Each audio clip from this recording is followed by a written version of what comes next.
Hello. आवाज आ रही है बेटा? जय हिंद, जय भारत। हाय दोस्तों, कैसे हैं आप सब लोग? उम्मीद करता हूं सब लोग बहुत अच्छे होंगे। मैं भी यहाँ पे बहुत बढ़िया हूँ। ओह,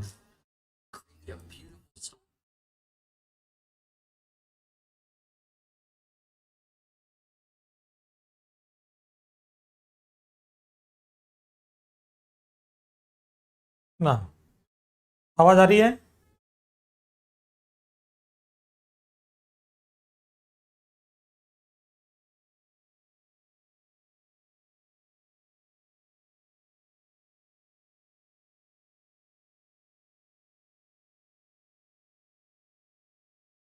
हेलो, आवाज आ रही है क्या? आवाज बेटा?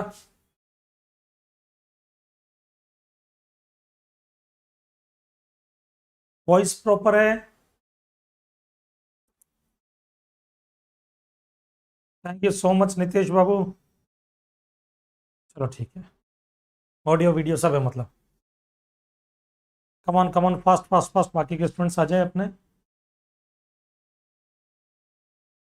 99 वॉचिंग 60 लाइक्स, क्या है ये? रेशो ही प्रॉपर नहीं है यार तुम लोगों का।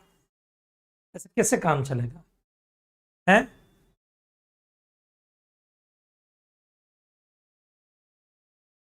देखो रेशो है।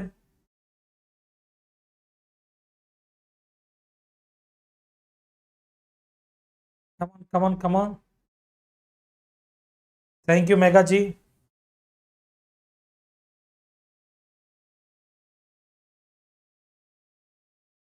गर्मी आ गई आपको देख के। जल्दी जल्दी जल्दी आ जाओ। तब तक अपन जो है छोटी मोटी बातचीत कर लेते हैं, बाकी के स्टूडेंट्स आते हैं तब तक। ना बेटा, मैंने ग्रुप में कुछ मैसेज पढ़े थे, जिसमें से एक मैसेज था कि सर प्रैक्टिकल क्वेश्चन आईटीसी की कुछ और करवाइए ना सर। तो मैं एक काम करूंगा बेटा। देखो, किन किन चीजों की डिमांड आई है प्रैक्टिकल क्वेश्चन की।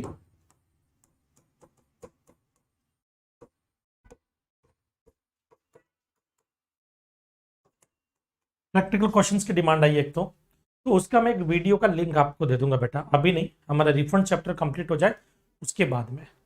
तो उससे क्या होगा कि रिफंड चैप्टर तक के जितने भी प्रैक्टिकल क्वेश्चन है ना, सब पास्ट एग्जाम्स आरटीपी एमटीपी के, वो उसमें कवर हो जाएंगे। ओके, तो वो एक लिंक मैं आपको प्रोवाइड कर दूंगा, जिसमें आईटीसी भी कवर हो जाएगा, वैल्यू ऑफ सप्लाई भी कवर हो जाएगा, पेमेंट ऑफ टैक्स के क्वेश्चन भी कवर हो जाएंगे, वो सब कवर हो जाएंगे। ओके। पीयूष, अगर आपके नाम में प्रेजेंट नहीं है तो बेटा एक नंबर दिया होगा उस शीट के नीचे, वहां पे एक मैसेज डाल दो बेटा। ओके, वहां पे एक मैसेज डाल दो ना। दूसरा क्वेश्चन जो है, जो स्टूडेंट्स ने पूछा एमसीक्यू को लेकर के, एमसीक्यू और एमसीक्यू की बुक। तीसरा क्वेश्चन है वर्कबुक को लेकर के। चौथा क्वेश्चन बच्चों का रिवीजन को लेकर के ना। तो वन बाय वन सब पे आ रहे हैं बेटा, उसके बाद में हम चैप्टर आज का शुरू करते हैं। ओके, चलो। सबसे पहली चीज, एमसीक्यू का सेशन मैं आपका शुरू करने वाला हूं बेटा। अभी थोड़ा सा शेड्यूल मेरा हेक्टिक चल रहा था, इस वजह से नहीं कर पाया। और अभी आगे भी थोड़ा सा शेड्यूल हेक्टिक है। क्यों हेक्टिक है उसका रीजन है आपको पता होगा। अन अकेडमी के जो है लेक्चर अभी भी पेंडिंग है, जो मुझे शूट करके देने हैं, उन बच्चों का रेगुलर बैच अभी भी चालू है। बराबर है। तो रोज डेली का 4 to 5 आवर्स मेरा उधर शूट में चला जाता है। 5 घंटे की शूट के लिए मुझे 8 घंटे रिकॉर्डिंग करनी पड़ती है। गले की वैसी बैंड बज चुकी होती है तब तक के लिए।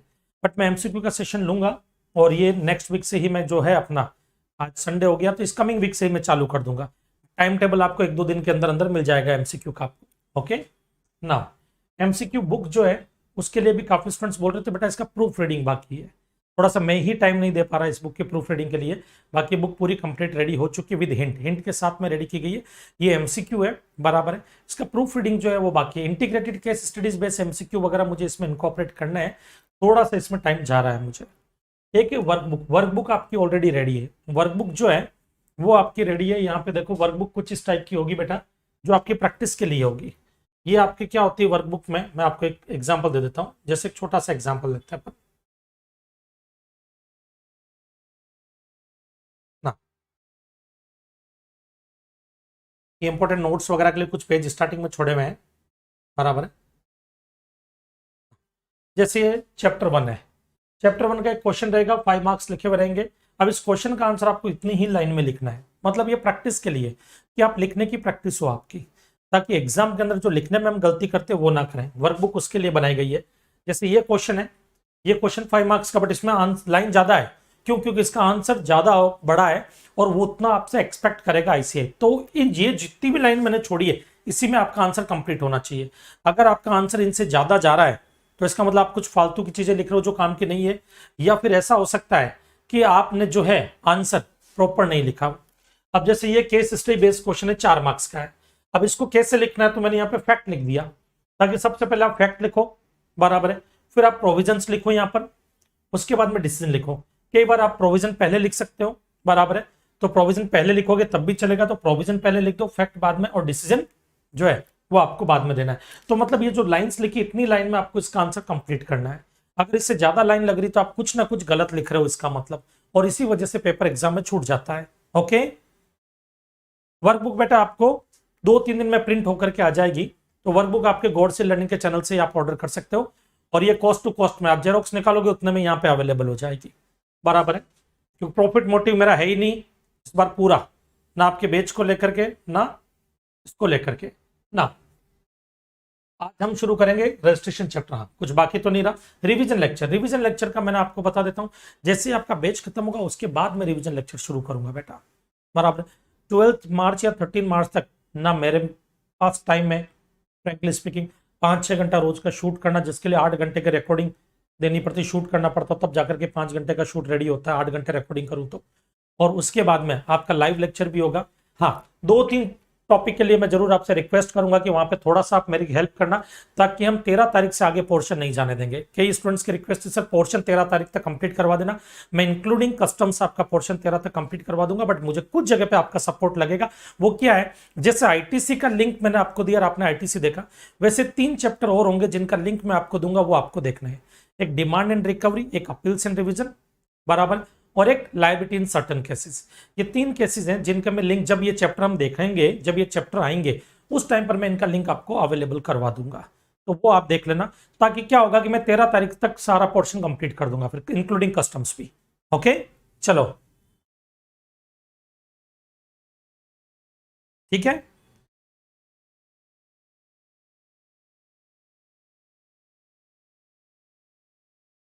अब गणेश बाबू, सबका अलग अलग ओपिनियन है। ज्यादातर स्टूडेंट्स का कहना है कि आईटीसी ज्यादा इजी लगा हमारे को और ज्यादा अच्छे से हो गया, खाली प्रैक्टिकल क्वेश्चन जो करवाने तो मैं ऑलरेडी करवाऊंगा यहाँ पर, ठीक है। रिफंड लाइव लूंगा मैं, रिफंड लाइव लूंगा। ओके,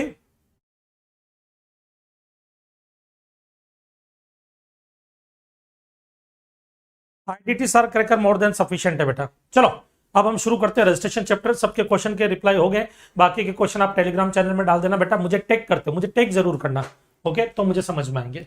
चलो, आज का हमारा टॉपिक है रजिस्ट्रेशन चैप्टर। इसमें से आपके एग्जाम में क्वेश्चन आता है, 5 to 6 मार्क्स का क्वेश्चन बनता है बेटा। इसमें से 5 to 6 मार्क्स का क्वेश्चन एमसीक्यू में भी बनता है, प्रैक्टिकल क्वेश्चन भी आता है, कई बार थ्योरी क्वेश्चन भी आ सकता है। ओके, नाउ इसमें सेक्शन 23, 24, 22, 25, 26, 27, 28, 29 ये है।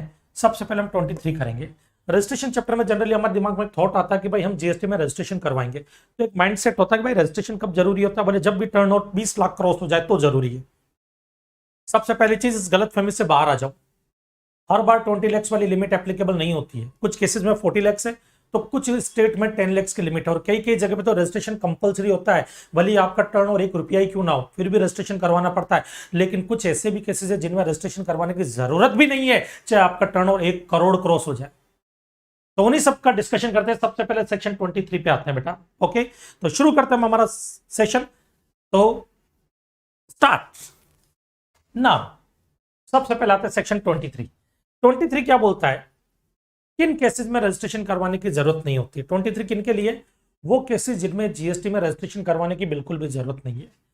सबसे पहली चीज, अगर आप फार्मर है, किसान है, एग्रीकल्चरलिस्ट है, क्या है, एग्रीकल्चरलिस्ट, और आप जो खेती करते हैं उससे अगर पैदावार होती है तब आपको रजिस्ट्रेशन की जरूरत नहीं है। अब यहां पे देखना, एग्रीकल्चरलिस्ट 2 टाइप्स के होते हैं। पहला, एग्रीकल्चरलिस्ट में वो लोग कवर होते हैं जो खेती करते हैं, तो दूसरे वो भी कवर होते हैं जिनका गायों भैंसों का तबेला है। जैसे ये तबेला मेरा गाय भैंस का, ये तबेला है मेरा गाय भैंस का, बराबर। मैं दूध वगैरह बेचता हूँ, ओके, डेयरी फार्म वगैरह है मेरा। तो ये जो है ये भी एग्रीकल्चरलिस्ट है और ये भी एग्रीकल्चरलिस्ट है, बट जीएसटी में रजिस्ट्रेशन की जरूरत इन लोगों को नहीं होती है जो जमीन से पैदावार करते हैं, कल्टीवेशन, ओके, उनको रजिस्ट्रेशन की जरूरत नहीं होती है। तो अगर हम देखें अगर लैंग्वेज में, तो यहां पर आओ इधर, मैं आपको लैंग्वेज पे लेकर के चलता हूं।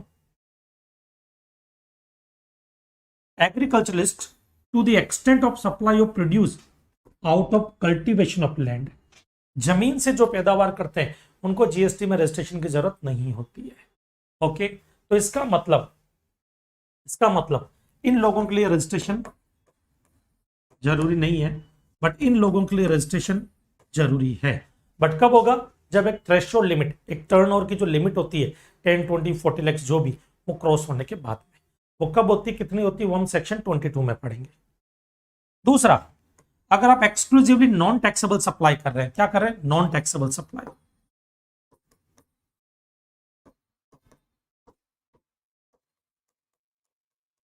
वर्डिंग्स ध्यान दो, एक्सक्लूसिवली मतलब मैं कोई और बिजनेस साथ में नहीं कर रहा, मैं सिर्फ और सिर्फ नॉन टैक्सेबल सप्लाई कर रहा हूं। जैसे अल्कोहल वगैरह का है, तो मेरा बिजनेस सिर्फ अल्कोहल बेचने का है, वाइन शॉप है मेरी, तो उस केस में मुझे जीएसटी में रजिस्ट्रेशन की जरूरत नहीं है। वैसे मेरी वाइन शॉप नहीं है, और याद रखना ये सिर्फ एग्जाम्पल के लिए मैं यहाँ पे यूज कर रहा हूँ, ओके। धूम्रपान और मद्यपान, शराब स्वास्थ्य के लिए हानिकारक है, डिस्क्लेमर, ओके। नाउ, तो नॉन टैक्सेबल सप्लाई में अगर इन्वॉल्व एक्सक्लूसिवली, मतलब कोई और बिजनेस नहीं कर रहा हूं, कोई और टैक्सेबल सप्लाई नहीं कर रहा हूं, मेरी जो सप्लाई है एक्सक्लूसिवली नॉन टैक्सेबल सप्लाई है, तो मुझे जीएसटी में रजिस्ट्रेशन की जरूरत नहीं है। या फिर मैं कोई ऐसी सप्लाई कर रहा हूं जो एग्जाम्प्ट है, जैसे स्कूल, मेरा ये स्कूल है, बराबर 12 तक, up to higher secondary school मेरा स्कूल है, और मैं सिर्फ बच्चों को पढ़ाता हूं, उसके अलावा और कोई सप्लाई नहीं, मतलब exclusively exempt supply, exclusively exempt supply,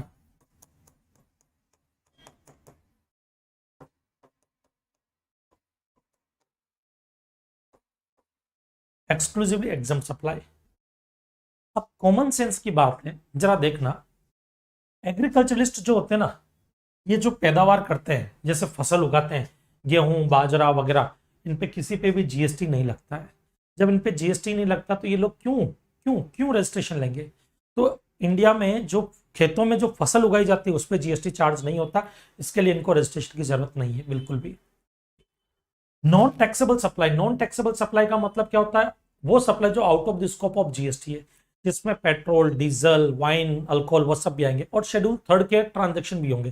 schedule third जो नेगेटिव लिस्ट आपने पढ़ा, वो लोग, उनको रजिस्ट्रेशन की बिल्कुल भी जरूरत नहीं होती, वो सब एक्सक्लूसिवली नॉन टैक्सेबल सप्लाई में अगर इन्वॉल्व है तो उनको रजिस्ट्रेशन की जरूरत नहीं पड़ेगी। क्यों? क्योंकि जीएसटी चार्ज ही नहीं करते, जीएसटी लगता ही नहीं है।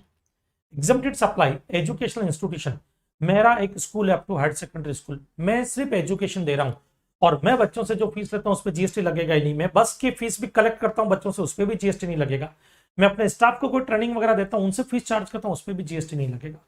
तो अगर मैं एक्सक्लूसिवली, वर्डिंग्स पे ध्यान दो, exclusively exclusively exclusive exclusive exclusively exempt supply कर रहा हूं, तो रजिस्ट्रेशन की जरूरत नहीं है। अब इधर देखना, छोटा सा एग्जांपल, मेरा कॉलेज है, मेरा कॉलेज है, और कॉलेज जो है एजुकेशन देता है स्टूडेंट्स को, फीस मिलती है, एग्जाम सप्लाई। बट मेरे वहां पे कैंपस इंटरव्यू भी होता है, बड़ी बड़ी कंपनी आती है, रिलायंस वगैरह सब आते हैं। एक दिन मुकेश जी का फोन आया था, बोला गौड़ साहब, मैंने कहा यस, बोले कैंपस इंटरव्यू रखना आपके वहां पर है, आपके बच्चों के लिए, आपके बच्चे बड़े होनहार और टैलेंटेड होते हैं। मैंने कहा जी बिल्कुल, वो तो मैं जानता हूँ।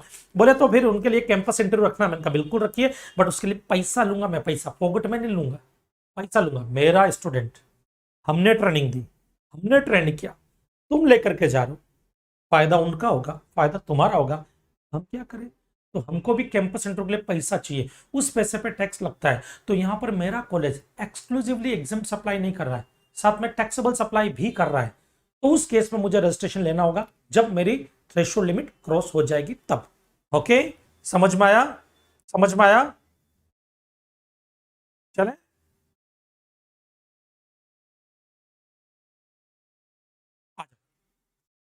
बेटा जितने स्टूडेंट्स लाइव देख रहे हैं उतने लाइक्स नहीं है वीडियो पे यार, दर्द हो रहा है यहाँ पर दिल पे ना। अब आ जाओ एडवोकेट। ये एडवोकेट का क्या सीन है सर? एडवोकेट का सीन क्या, मैं बताता हूँ, इधर आओ बेटा।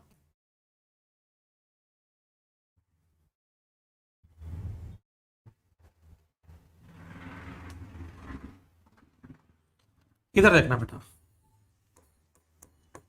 ये एडवोकेट है, ये आपने आईटीसी चैप्टर में भी पढ़ा था जब मैंने फर्स्ट 2 पार्ट लिए थे। ये मान लीजिए मेरी कंपनी है एम एंड कंपनी, मेरा प्रीवियस ईयर का टर्नओवर मोर देन 50 lakhs है। ओके, एडवोकेट मुझे सर्विस दे रहा है, लीगल सर्विसेज, जिसकी वैल्यू है 10 lakhs। उस पर जीएसटी लगेगा 18% से, जो आरसीएम में लगेगा। अब इधर ध्यान से सुनना, एडवोकेट मुझसे टैक्स लेगा? बिल्कुल नहीं लेगा, बिल्कुल भी नहीं लेगा, बिल्कुल भी नहीं लेगा। एडवोकेट मुझसे टैक्स चार्ज ही नहीं कर सकता है। क्यों नहीं कर सकता एडवोकेट मुझसे टैक्स चार्ज? क्योंकि ये आरसीएम में टैक्सेबल है, टैक्स पे करने की लायबिलिटी मेरी होगी, मैं उसको नहीं दूंगा, मैं डायरेक्ट डिपार्टमेंट को पे करूंगा। तो एडवोकेट के लिए एग्जम्प्ट सप्लाई मानी जाती है। ये मैंने आईटीसी के टाइम पे भी आपको बताया था, आईटीसी के टाइम पे भी बताया था कि अगर कोई पर्सन आउटवर्ड सप्लाई कर रहा है, कि अगर आउटवर्ड सप्लाई कर रहा है जिसपे टैक्स आरसीएम में लगने वाला है, तो एडवोकेट जो वो आउटवर्ड सप्लाई कर रहा है जिसपे टैक्स आरसीएम में ये पे करेगा, एडवोकेट नहीं पे करेगा। तो एडवोकेट के लिए वो एग्जम्प्टेड सप्लाई के जैसा माना जाता है। और एडवोकेट कोई भी लैपटॉप वगैरह खरीदता है उस पर जो जीएसटी पे करेगा उसका क्रेडिट नहीं मिलता है। याद आ रहा है? आईटीसी में पहले लेक्चर में मैंने समझाया था आपको ये चीज। तो ये भी तो एग्जम्प्टेड सप्लाई हो गई। तो जो एक्सक्लूसिवली ऐसी सप्लाई में एंगेज होते हैं वो रजिस्ट्रेशन नहीं लेते, इसलिए इंडिया के आधे से ज्यादा एडवोकेट जीएसटी में रजिस्ट्रेशन नहीं करवाते। उनका टर्नओवर करोड़ों का होता है फिर भी नहीं करवाते। क्यों? क्योंकि वो जो आउटवर्ड सप्लाई देते हैं या तो वो एग्जम्प्ट होती है या आरसी में टैक्सेबल होती है। अगर ये आम आदमी को देंगे आरसी तो एग्जम्प्ट हो जाएगी, गवर्नमेंट को देंगे तो एग्जम्प्ट हो जाएगी, अदर देन बिजनेस एंटिटी देंगे तो एग्जम्प्ट हो जाएगी, बिजनेस एंटिटी को देंगे तो आरसीए में टैक्सेबल होगी अगर होगी, तो अदरवाइज एग्जम्प्ट हो जाएगी। तो मतलब इन पे तो लायबिलिटी आएगी ही नहीं, तो ये कभी भी जीएसटी में रजिस्ट्रेशन नहीं करवाते। ओके, चलो अब इसके बाद में आते हैं, यहीं पे मैं 23 सेक्शन कंप्लीट करता हूं। सर 23 तो काफी है ना? ये देखो और भी कुछ चीजें हैं, ये अभी आपको नहीं पढ़नी है, ये अभी आपको नहीं पढ़नी। मैं पहले बोल रहा हूं, जब तक मैं 24 और 22 नहीं करवा लेता ये आप नहीं पढ़ोगे। सिर्फ ये पॉइंट पढ़ना है, ये पॉइंट पढ़ना है, और उसके बाद ये लास्ट वाला पॉइंट पढ़ना है। 3 पॉइंट पढ़ने आपको, बाकी कुछ भी नहीं पढ़ना अभी हाल फिलहाल। अब आते हैं 22 में, सॉरी 24 में। वो केसेस जिनके लिए जीएसटी में रजिस्ट्रेशन कंपलसरी है, मतलब आपका टर्न और 1 रुपया हो तब भी रजिस्ट्रेशन लेना होगा, या अभी तो बिजनेस शुरू कर रहे हो आप तब भी आपको पहले रजिस्ट्रेशन लेना होगा, उसके बाद बिजनेस शुरू करो। वो केसेस कौन कौन से जिनमें रजिस्ट्रेशन लेना कंपलसरी है? जिनका की है ओआईसी नेतारेन, क्या की है बेटा आपका? जिनका की है ओआईसी नेतारेन। ओके, सबसे पहले आते हैं ओ।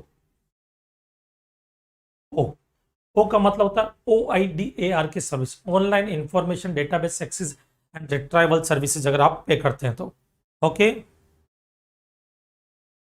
ओके बेटा, एग्जम्प्ट कर रखा गवर्नमेंट ने, ठीक है। उसका एक सबसे बड़ा रीजन है, अगर वो एग्जम्प्ट नहीं करते या आरसी में नहीं डालते तो प्रॉब्लम हो जाती। कॉमर्स कोचिंग जो भी भाई साहब है, हूँ सीधी सी बात है, मैं एडवोकेट हूँ मान लो, और मैं गवर्नमेंट को सर्विस दे रहा हूँ, मैं मान लो बिजनेस एंटिटी को सर्विस दे रहा हूँ। गवर्नमेंट ने क्या बोला, उनका प्रीवियस ईयर का टर्नओवर थ्रेशोल्ड लिमिट क्रॉस करेगा तो जीएसटी में रजिस्ट्रेशन होगा, और नहीं तो एग्जम्पशन मिलेगी उनको। तो गवर्नमेंट ने लीगल सर्विसेज जो है वो जनरली सभी लोगों को जरूरत पड़ती है इसलिए एग्जम्प्ट कर रखी है, खाली बिजनेस एंटिटी के लिए टैक्सेबल कर रखी है, बाकी सबके लिए गवर्नमेंट को दे रहे तो गवर्नमेंट को बेनिफिट दिया, आम आदमी को दे रहे हैं इसलिए एग्जम्प्ट किया। हाँ, बिजनेस एंटिटी के लिए उन्होंने एक बेनिफिट दे दिया कि भाई देखो, कोई छोटे मोटे बिजनेस एंटिटी जिनका प्रीवियस ईयर का टर्नओवर थ्रेशोल्ड लिमिट क्रॉस नहीं करता है तो उस केस में हम एग्जम्प्ट कर देंगे। अब इधर देखना, मैं रिलायंस को सर्विस देता हूँ, लॉजिक लगाओ, दिमाग लगाओ, मैं रिलायंस को सर्विस देता हूँ। मैं कौन? महेश गौड़। मैंने जाकर के रिलायंस को बोला कि जी आपका प्रीवियस ईयर का टर्नओवर कितना है मुकेश जी? वो एक्चुअली क्या, मैंने आपको 10 lakhs की सर्विस दी है ना, तो मुझे ये देखना है कि उस पर टैक्स लगेगा या नहीं लगेगा। अगर आपका प्रीवियस ईयर का टर्नओवर थ्रेशोल्ड लिमिट से कम है तो मैं ये एग्जम्प्ट कर देता हूँ, नहीं तो मेरे को आपसे टैक्स लेना होगा। तो मुकेश जी क्या करेंगे? मुझे बोलेंगे अरे नहीं गौड़ साहब मेरा तो टर्नओवर बहुत ज्यादा। मुकेश जी क्या बोलेंगे? काय का यार गौड़ साहब, हालत ही मंदी चल रही है। ये कोविड के बाद में तो ऐसी हालत हो गई ना धंधे की, क्या बताएं। 18 लाख का टर्नओवर था पिछले साल, सिर्फ 18 lakhs का। तो क्या मैं उनके बुक्स ऑफ अकाउंट्स देखूंगा कि नहीं? मुझे चेक करवाओ आपका टर्नओवर कितना था। मैंने बोला ओके, तो मैंने वो सर्विस कर दी एग्जम्प्ट। गवर्नमेंट ने मुझे बोला महेश गौड़ सर एडवोकेट की सर्विस पर फॉरवर्ड चार्ज मैकेनिज्म लगेगा तो आपने टैक्स पे करो आप। मैंने कहा मैं क्यों टैक्स पे करूं, मैं क्यों टैक्स पे करूं, भली फॉरवर्ड चार्ज मैकेनिज्म लग रहा, मैं क्यों टैक्स पे करूं, वो तो एग्जाम्प्ट है। बोले क्यों, मैंने कहा उनका प्रीवियस ईयर का टर्नओवर थ्रेशोल्ड लिमिट क्रॉस नहीं हुआ। बोले आपको किसने बोला, मैंने कहा मुकेश जी ने बोला। बोले झूठ बोल रहे थे, करोड़ों का टर्नओवर है उनका। मैंने कहा ये मुझे कैसे पता लगेगा उनका टर्नओवर कितना है, अब आप तो मुझसे टैक्स ले लोगे। तब गवर्नमेंट ने इसको आरसीए में डाला ताकि टैक्स लायबिलिटी मेरी ना हो, मुकेश जी की हो। उनको तो पता उनका टर्नओवर कितना होगा, इसके लिए आरसीए में डाला। ओके चलो ना, आ जाओ नेक्स्ट। सबसे पहले online information database access and retrieval services, OIDR, शादी.com। अब सीधा सिंपल सा फंडा है, पीयूष गुप्ता मेरा बेटा, ओके, और कोमल जैन, कोमल जैन मेरी बेटी। देखो कोमल जी, कोमल जी बैंक इंटरेस्ट भी तो एग्जाम्प्ट ही होता है, ठीक है। अब कोमल जैन मेरी बेटी, पीयूष गुप्ता मेरा बेटा, दोनों बच्चों को मैंने बोला, उनका बेटे अब तुम दोनों बड़े हो गए, कुछ करो। बोले हाँ पापा अब हमको कुछ करना। मैंने कहा क्या करना, बोले पापा शादी करनी है। और मैंने कहा तुम लड़का लड़के ढूंढ लोगे कि मुझे ढूंढना है। मैंने कहा लव मैरिज करनी अरेंज मैरिज करनी, बोले विच एवर इज अर्लियर। मैंने कहा मैं ही ढूंढ लेता हूँ लड़की। मैंने बोला पीयूष को, मैंने कहा बोलो बेटा किस तरह का लड़का चाहिए, लड़की चाहिए, सॉरी लड़का नहीं, पीयूष को बोला किस तरह की लड़की चाहिए तुम्हारे को। पीयूष बोले पापा सुंदर हो, सुशील हो, सुकन्या हो, सुग्रणी हो, मतलब समझ गया सारे सुसु हो उसमें, राइट। मैंने कहा ठीक है। और अपनी लड़की कोमल को मैंने पूछा, मैंने कहा बेटी तुमको कैसा लड़का चाहिए, बोले पप्पा ऐसा लड़का जो घर के सारे काम कर ले और मस्त कमा करके भी ला करके दे मुझे, ठीक है, टेंशन नहीं चाहिए मेरी लाइफ के अंदर, जैसा मैं बोलूँ वैसा चले। मैंने कहा मतलब इन शॉर्ट एक रोबोट जैसा लड़का चाहिए। मैंने कहा हाँ। मैंने सारी इन्फॉर्मेशन शादी.com पे डाल दी, शादी.com पे सारी इन्फॉर्मेशन डाली। यहाँ पे मैंने बोला भाई इस टाइप के कोई भी रोबोट वगैरह मिलते हो तो मुझे प्लीज बताइए। इन्होंने मुझे वो इन्फॉर्मेशन दी, मैं वो इन्फॉर्मेशन वो डेटा एक्सेस करूंगा यहाँ से। तो ये लोग क्या है, OIDR, online information database access and retrieval services दे रहे हैं। तो इन लोगों को रजिस्ट्रेशन कंपलसरी होता है। रजिस्ट्रेशन क्या होता है, कंपलसरी होता है। ओके समझ में आया।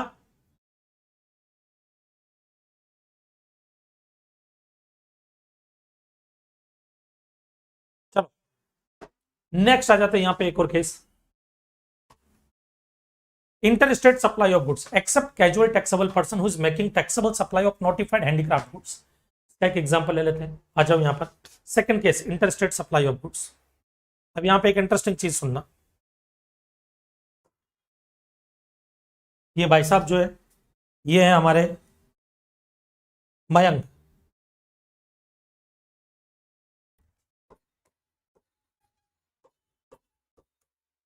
मयंक है, मुंबई में अच्छा खासा बिजनेस चल रहा है इनका, बराबर है। और ये सर्विस देते हैं, क्या देते हैं, सर्विस देते हैं। मयंक सर्विस देते हैं। उदयपुर के महाराजा ने इनको बोला कि भाई हमको सर्विस की जरूरत है, आप सर्विस दीजिए। मयंक ने बोला ठीक है मैं मुंबई से आपको सर्विस दूंगा। मयंक उदयपुर के महाराजा को सर्विस देते हैं। क्या सर्विस देते हैं, तो तुम सोच रहे हो वो नहीं, इंटीरियर डेकोरेटर की सर्विस देते हैं, आर्किटेक्ट की सर्विस देते हैं, कुछ भी सोचते हो, इंटीरियर डेकोरेटर की सर्विस देते हैं मयंक। ओके अब ये देखो ये क्या है, इंटरस्टेट सप्लाई ऑफ सर्विसेज। यहां पे रजिस्ट्रेशन कंपलसरी नहीं है, यहां पे रजिस्ट्रेशन कंपलसरी नहीं है।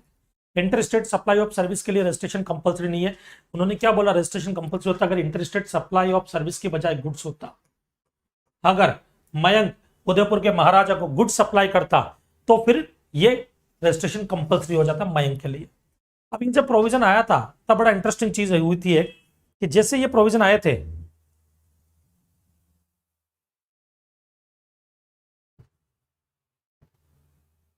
दो मिनट बेटा, हाँ, जब ये प्रोविजन आया था तब एक्चुअली गवर्नमेंट से गड़बड़ हो गई थी। गवर्नमेंट ने लिख दिया था, जब 1 जुलाई 2017 को जीएसटी एप्लीकेबल हुआ था तो गवर्नमेंट ने लिख दिया था इंटरस्टेट सप्लाई ऑफ, नहीं इंटरस्टेट सप्लाई पे रजिस्ट्रेशन कंपलसरी है। अब मैं जीएसटी का प्रोफेसर, जीएसटी के ट्रेनिंग प्रोग्राम चल रहे थे तो हमारी क्लासेज में और भी कई प्रोफेसर थे, वो आए मेरे पास में, बोले महेश गौड़ सर हम अहमदाबाद में पढ़ाने जाते हैं, हम बेंगलोर में पढ़ाने जाते हैं, तो हमको क्या रजिस्ट्रेशन करवाना पड़ेगा। मैंने कहा कंपलसरी है, interstate supply of service registration compulsory है। क्योंकि इंटरेस्टेड सप्लाई वर्ड यूज किया, गुड्स और सर्विस नहीं लिखा था उन्होंने, इंटरेस्टेड सप्लाई वर्ड था। उनका कंपलसरी है, आपका इंटरेस्टेड सप्लाई है, मुंबई से अहमदाबाद जा रहे हो, मुंबई से बेंगलोर जा रहे हो, रजिस्ट्रेशन कंपलसरी, टर्न और कितना भी हो, उन्होंने रजिस्ट्रेशन करवा लिया, रजिस्ट्रेशन करवा लिया। अब रजिस्ट्रेशन जैसे करवाए जीएसटी चार्ज करके पे भी करना होगा। और 2 महीने बाद गवर्नमेंट का नोटिफिकेशन आता है, इंटरेस्टेड सप्लाई ऑफ सर्विस के लिए रजिस्ट्रेशन कंपलसरी नहीं है, खाली गुड्स के केस में रजिस्ट्रेशन कंपलसरी है। गुड्स के केस में अगर गुड्स इंटरेस्टेड सप्लाई हो रहा है तो अब लोग मेरे पास में है, मुझे घूर रहे हैं, बोले ये नॉलेज है। और मैंने कहा नोटिफिकेशन तो कल आया भाई, 2 महीने पहले तुमने पूछा तब तो इंटरेस्टेड सप्लाई था खाली लिखा हुआ। बोले तो आपको पता होना चाहिए 2 महीने पहले कि 2 महीने बाद क्या होने वाला है, नहीं तो फिर काय के प्रोफेसर हो क्या, जीएसटी कमेटी में क्या कर रहे हो आप फिर, जब आपको इंटरनल न्यूज भी नहीं मालूम चल रही है कि 2 महीने बाद क्या अमेंडमेंट आने वाला, तो फिर हमारे को क्या फायदा पहुंचा रहे हो। मैंने कहा भाई गलती हो गई। बोले गलती नहीं, इस गलती को सुधारो आप। मैंने कहा वो कैसे। बोले हमारा रजिस्ट्रेशन कैंसिल करवाओ वापस से। मैंने कहा ओके मैं कैंसिल करवा देता हूँ, मैं रजिस्ट्रेशन कैंसिलेशन के लिए अप्लाई कर रहा हूँ, बट नहीं हुआ। क्यों? क्योंकि पोर्टल पे कैंसिलेशन का ऑप्शन ही नहीं था उस टाइम पर, और 2 महीने तक रजिस्ट्रेशन कैंसिल नहीं हुए उनके। 2 महीने बाद कैंसिलेशन के ऑप्शन आए, उसके बाद रजिस्ट्रेशन कैंसिल हुए। तो याद रखना इंटरेस्टेड सप्लाई ऑफ गुड्स के लिए रजिस्ट्रेशन कंपलसरी होता है, सर्विस के लिए नहीं। सर्विस के केस में थ्रेशोल्ड लिमिट एप्लीकेबल होगी। अब बारी आती है एक और केस, इधर आ जाओ।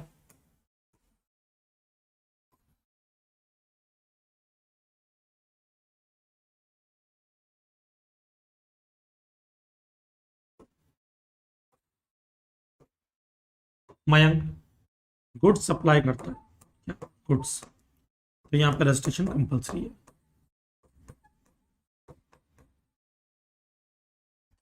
अब आते हैं ये कौन है, ये भाई साहब है धीरू। धीरू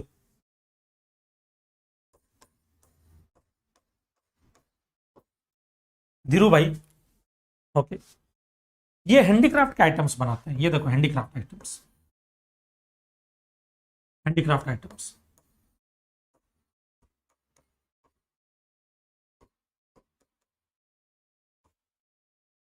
जैसा कि आप लोगों ने देखा है कि मान लीजिए उदयपुर में कोई एग्जीबिशन लग रही है, उदयपुर में कोई एग्जीबिशन लग रही है, और मैं अपना कोई गुड्स उदयपुर लेकर के जाना चाहता हूँ एग्जीबिशन में, तो मेरा वहां पे कोई फिक्स एस्टेब्लिशमेंट या बिजनेस एस्टेब्लिशमेंट नहीं है, तो मुझे वहां पर एक रजिस्ट्रेशन लेना पड़ता है कैजुअल टैक्सेबल पर्सन के नाम पे। किस नाम से? कैजुअल टैक्सेबल पर्सन के नाम से। इधर देखो, ये बता ही देता हूं मैं आपको। ये मिस्टर ए, ये मुंबई के हैं, मिस्टर ए का नाम भी डाल देते हैं यहाँ पे, मयूर।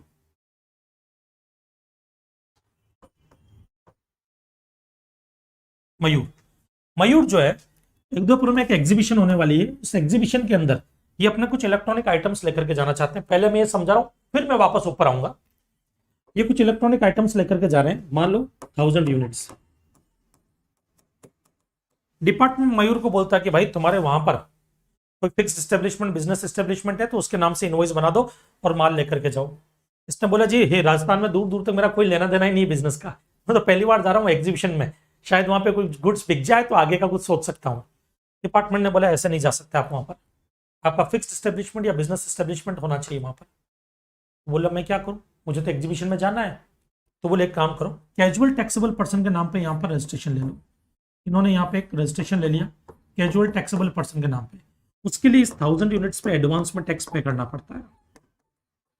एडवांस टैक्स मान लो एस्टिमेटेड टैक्स आया 1,80,000, वो मयूर पे करेगा। पहले पे करने के बाद गुड्स यहाँ पे लेकर के जाएगा। तो मतलब कैजुअल टैक्सेबल पर्सन को पहले रजिस्ट्रेशन लेना पड़ा, रजिस्ट्रेशन लिया यहाँ पर, उसके बाद गुड्स यहाँ पे जाएगा और वो भी एडवांस टैक्स पे करके, फिर गुड्स बेचा जाएगा। यहाँ पर बिकने पे मान लो जीएसटी चार्ज हुआ 1,70,000, बट 180 पे कर दिया तो जो 10,000 एक्सेस पे किया वो रिफंड हो जाता है इनको।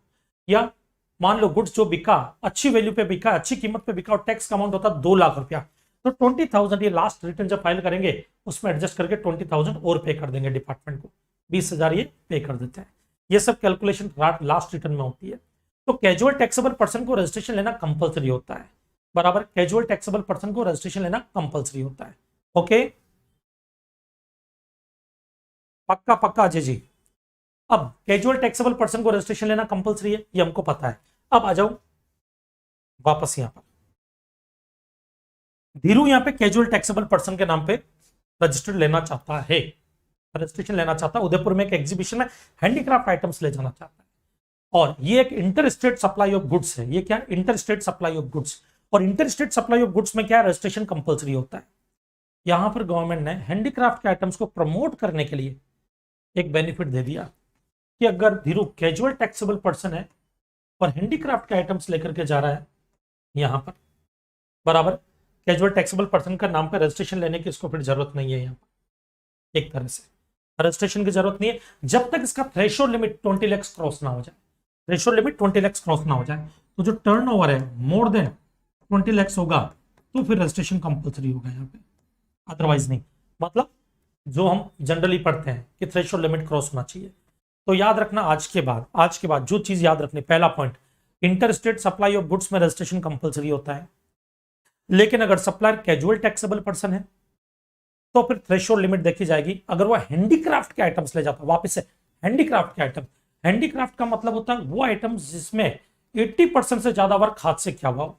अगर क्वेश्चन बोल देता 50% मशीन यूज की, 50% हाथ का काम है, तो फिर वो हैंडीक्राफ्ट में कवर नहीं होंगे, फिर रजिस्ट्रेशन कंपलसरी हो जाएगा धीरू को। उस केस में धीरू को रजिस्ट्रेशन कंपलसरी होगा क्योंकि वो हैंडीक्राफ्ट आइटम्स नहीं कहलाएंगे। तो हैंडीक्राफ्ट आइटम्स में मेजोरिटी काम, मोर देन 80% वर्क जो है वो हाथ का होना चाहिए। थोड़ा बहुत प्रोसेसिंग वर्क मशीन का होगा चलेगा, बट मेजोरिटी वर्क हाथ का होना चाहिए। क्वेश्चन बोलते 50% मशीन 50% हाथ का काम किया है तो वो हैंडीक्राफ्ट आइटम्स नहीं है, फिर वो इस कैटेगरी में कवर हो जाएगा, interstate supply of goods, registration compulsory हो जाएगा। ओके चलो नेक्स्ट आते हैं इनपुट सर्विस डिस्ट्रीब्यूटर को, रजिस्ट्रेशन कंपलसरी है। तो देखो OIC का, ओ का ऑनलाइन OIDR वाली सर्विस, आई का इंटरस्टेट सप्लाई ऑफ गुड्स, दूसरा आई इनपुट सर्विस डिस्ट्रीब्यूटर। ये मुंबई है, मेरा हेड ऑफिस है मुंबई में। आपने ये ITC चैप्टर में सेक्शन 20 पढ़ा, वही है। हेड ऑफिस मेरा मुंबई में, एडवर्टीजमेंट एजेंसी है मेरी एक, ये मेरी नहीं है, कोई एडवर्टीजमेंट एजेंसी है। मेरे 3 ब्रांच है, ब्रांच 1 राजस्थान में, ब्रांच 2 गुजरात, ब्रांच 3 गोवा। मैं कुछ प्रोडक्ट बनाता हूँ, बराबर है। यहाँ पे प्रोडक्ट X बनाता हूँ, यहाँ पे प्रोडक्ट Y, यहाँ पे प्रोडक्ट Z। ये प्रोडक्ट टैक्सेबल सप्लाई है, ये प्रोडक्ट टैक्सेबल सप्लाई, ये प्रोडक्ट एग्जम्प्ट सप्लाई है। हो सकता है यहाँ पे एक और प्रोडक्ट भी ले लेता हूँ A, वो एग्जम्प्ट सप्लाई है। अब इन सारे प्रोडक्ट X, Y, Z और A, चारों प्रोडक्ट की मुझे मार्केटिंग करवानी है। मेरा हेड ऑफिस मुंबई में, मैंने मुंबई की एक एजेंसी है, उसको मैंने बोला भाई मार्केटिंग करेगा, तो उन्होंने बोला यस। ये सप्लायर है, मैं रिसिपिएंट हूँ, ये मुझे सर्विस दे रहे हैं मार्केटिंग की। तो इन्होंने मुझे एक इनवॉइस इशू कर दिया हेड ऑफिस के नाम, head office Mumbai, value 10 lakh, CGST SGST 90,000 बराबर, हेड ऑफिस के नाम पे इनवॉइस इशू कर दिया। अब बेटा मेरा बिजनेस इन 3 ब्रांच से होता है, मेरी सेल भी यहीं से होती है, मैं टैक्स भी यहीं पे कलेक्ट करता हूं, मेरा तीनों का अलग अलग रजिस्ट्रेशन नंबर है। हेड ऑफिस के नाम पे इनवॉइस आया, बेटा हेड ऑफिस के नाम पे इनवॉइस आया, इस इनवॉइस का क्या आचार डालूंगा मैं? मेरा हेड ऑफिस में तो क्रेडिट यूज ही नहीं होगा ये। अब मैं हेड ऑफिस में क्या करूंगा, सर फोड़ूंगा इस क्रेडिट का? क्रेडिट तो मेरे को यहां पे चाहिए, यहां पे यूटिलाइज होगा। तो गवर्नमेंट ने बोला कि कोई इनपुट सर्विस अगर आपको मिली है और वो सर्विस आपकी किसी ब्रांच से रिलेटेड है, तो उस केस में आप इनपुट सर्विस डिस्ट्रीब्यूटर के नाम पे एक रजिस्ट्रेशन करवा लो, जो कंपलसरी होता है रजिस्ट्रेशन। भले आप जीएसटी में, हेड ऑफिस मेरा जीएसटी में भले रजिस्टर्ड हो, फिर भी इनपुट सर्विस डिस्ट्रीब्यूटर के नाम पे अपना रजिस्ट्रेशन करवाएगा, जिससे इसके पास पावर आ जाएगी हेड ऑफिस के पास कि ये जो 90,000 का CGST SGST है वो ट्रांसफर कर देगा यहाँ पर। जब ट्रांसफर करेगा तो IGST की फॉर्म में ट्रांसफर होगा। क्यों? क्योंकि मुंबई से दूसरे स्टेट में क्रेडिट जा रहा है, तो CGST SGST की फॉर्म में नहीं, IGST की फॉर्म में जाता है। अब तक कितना क्रेडिट ट्रांसफर करेंगे, ये इनके प्रीवियस ईयर के टर्नओवर के रेशियो में जाएगा, या प्रीवियस ईयर का टर्नओवर नहीं है तो प्रीवियस क्वार्टर के टर्नओवर के रेशियो में जाएगा, जो ऑलरेडी आपने ITC में पढ़ा है। ओके चलें, क्वेश्चन साइलेंट है अंकित, तो ये मान लेने का कि वो हैंडीक्राफ्ट आइटम्स ही होंगे। चलो ना, OIC, सी का कैजुअल टैक्सेबल पर्सन हो गया। अब बारी आ रही है आगे,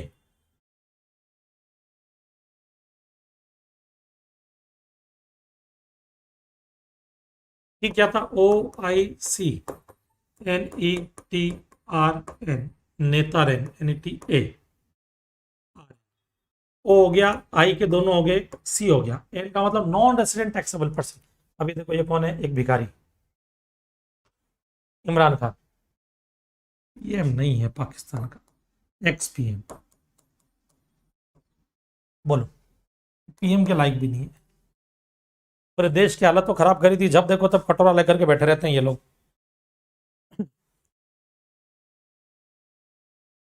कश्मीर चाहिए इनको, खुद के देश की इकोनॉमी तो इनसे ठीक होती नहीं, इनको कश्मीर लेना है।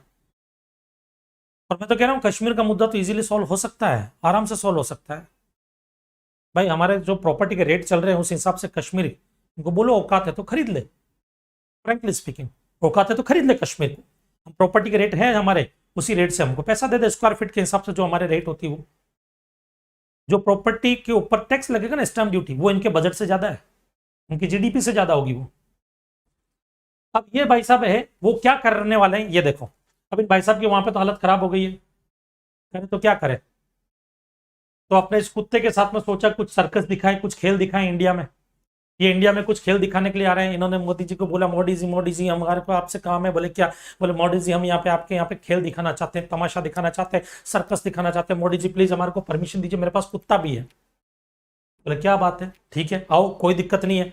और इनको लेकर के आए यहाँ पर, ओके।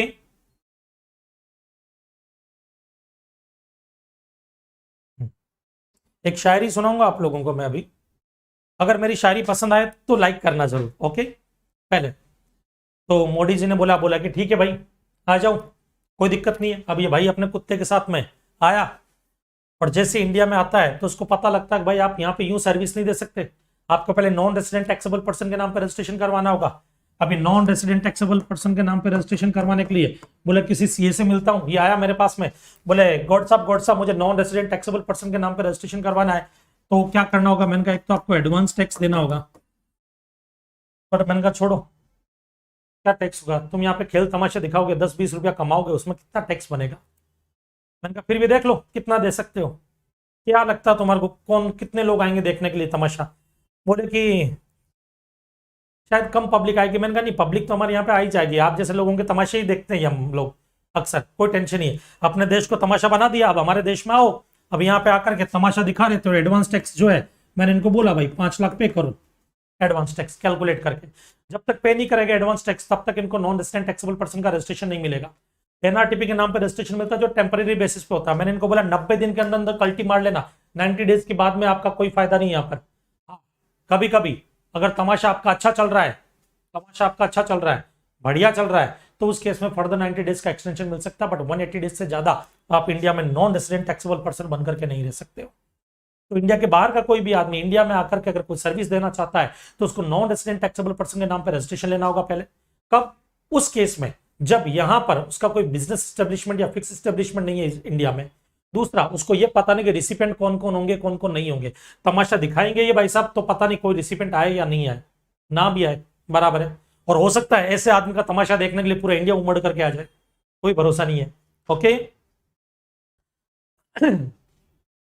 4 लाइन है बराबर है। पाकिस्तान ये कश्मीर है, कोई कराची का छोकरा नहीं। और देखना, पसंद आए तो लाइक करना। पाकिस्तान ये कश्मीर है, कोई कराची का छोकरा नहीं है, तेरे बाप का भी बाप है, कोई फूलों का टोकरा नहीं। पाकिस्तान ये कश्मीर है, कोई कराची का छोकरा नहीं है, तेरे बाप का भी बाप है, कोई फूलों का टोकरा नहीं। तो जिस दिन हमसे सीधा टकराएगा, कसम मां भारती की, पाक नक्शे से मिट जाएगा। चलो शुरू करते हैं आगे।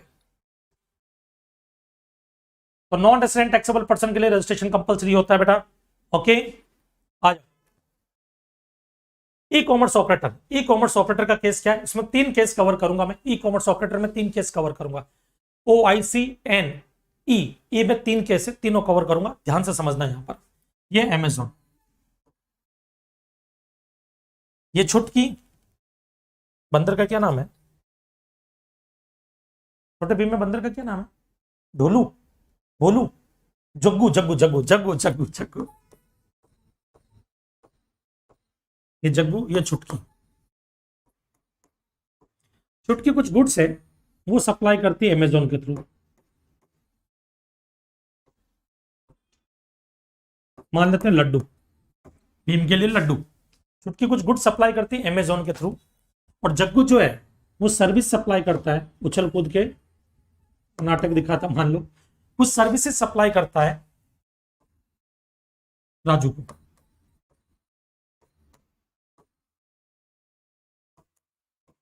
ओके ना, अब लिसन, सबसे पहली चीज, सबसे पहली चीज,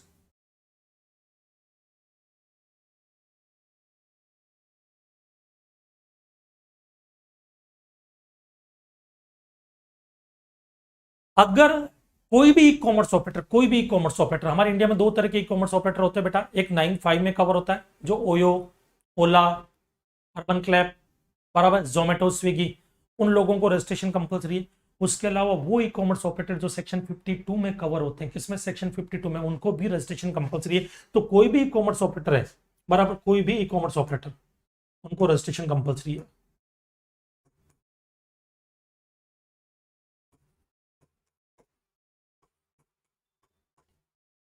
उनको रजिस्ट्रेशन कंपलसरी है ई कॉमर्स ऑपरेटर को, पहला पॉइंट, चाहे वो अंडर सेक्शन 52 वाला हो, चाहे वो 9(5) वाला हो, रजिस्ट्रेशन दोनों के लिए कंपलसरी है। उसके अलावा उस शख्स को रजिस्ट्रेशन लेना होगा जो ई कॉमर्स ऑपरेटर के थ्रू गुड्स सप्लाई कर रहा है, सर्विस नहीं, गुड्स सप्लाई कर रहा है। गुड्स इनमें से कौन सप्लाई कर रहा है, छुटकी या जग्गू? छुटकी। तो छुटकी को रजिस्ट्रेशन कंपलसरी है।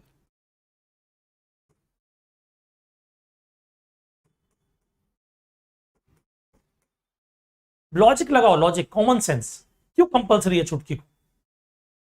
मान लो छुटकी की जगह अगर मैं होता और मैं मुंबई का रहने वाला, आप लोग दिल्ली के रहने वाले, आप अमेजोन के थ्रू कोई गुड्स मुझसे मंगवाते, अमेजोन के थ्रू कोई गुड्स मुझसे मंगवाते, तो मेरा गुड्स मुंबई से दिल्ली तो जाता, इंटर स्टेट सप्लाई होता, inter state supply of goods, और inter state supply of goods के केस में रजिस्ट्रेशन कंपलसरी होता है। तो जब मैं अमेजोन पे अपना प्रोडक्ट लिस्ट करवाऊंगा तो खाली मुंबई के लोग ही थोड़ी खरीदेंगे, या खाली महाराष्ट्र के लोग ही थोड़ी खरीदेंगे, कहीं का भी इंसान खरीद सकता है। इसके लिए इंटरस्टेट सप्लाई में भी कवर होने के चांस है, इसके लिए इनका रजिस्ट्रेशन कंपलसरी है। आप ताजुब करोगे, मान लो आपको कोई प्रोडक्ट है, वो मार्केट में लॉन्च करना है, आप ई कॉमर्स ऑपरेटर के थ्रू बेचना चाहते हैं, होता ना कई लोग, अभी रिसेंटली एक केस में बताता हूँ, एक दो गर्ल्स आई थी मेरे पास में, हाँ 2 गर्ल्स थी मेरे पास में आई थी, उन्होंने बोला कि सर ये जो होता ना आर्टिफिशियल ज्वेलरी, हम उसका बिजनेस करना चाहते हैं। बहुत बढ़िया बात है। बोले सर हम अमेजोन के थ्रू उसको बेचना चाहते हैं, बट अमेजोन पे प्रोडक्ट लिस्ट नहीं हो रहे हमारे।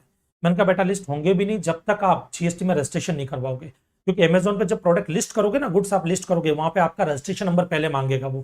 कारण क्या है, क्योंकि आपका रजिस्ट्रेशन होना कंपलसरी है, कंपलसरी है, बराबर है, तो रजिस्ट्रेशन कंपलसरी है। तो छुटकी का रजिस्ट्रेशन कंपलसरी, बट जग्गू का रजिस्ट्रेशन कंपलसरी नहीं है।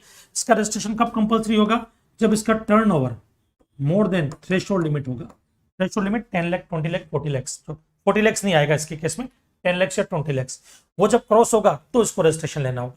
तो यहां पर 2 लोगों को रजिस्ट्रेशन कंपलसरी इस पूरी पिक्चर के अंदर, रिसिपेंट को कंपलसरी नहीं होता, इन 2 लोगों को कंपलसरी, एक तो ई कॉमर्स ऑपरेटर को, और दूसरा जो ई कॉमर्स ऑपरेटर के थ्रू गुड्स सप्लाई करते हैं उन लोगों को कंपलसरी है। ओके, उन लोगों को कंपलसरी है। अब आ जाओ आगे, आ जाओ आगे, एक और केस, ई commerce operator, e commerce operator मान लो इंडिया का नहीं है, ई कॉमर्स ऑपरेटर मान लो इंडिया का नहीं है, तो फिर क्या होगा, जैसे उबर, उबर इंडिया की नहीं है,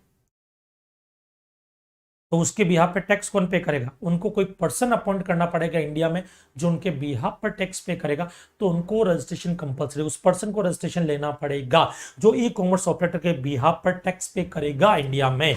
ओके, एक ये पॉइंट भी याद रखना। तो आ जाओ इधर, ओ का ऑनलाइन इंफॉर्मेशन डेटाबेस एक्सेस और रिट्राइवल सर्विस, आई का इंटरस्टेट सप्लाई, बट यहाँ पे handicraft goods casual taxable person supply करता है, तो वो उसके लिए थ्रेशोल्ड लिमिट 20 लाख देखी जाएगी।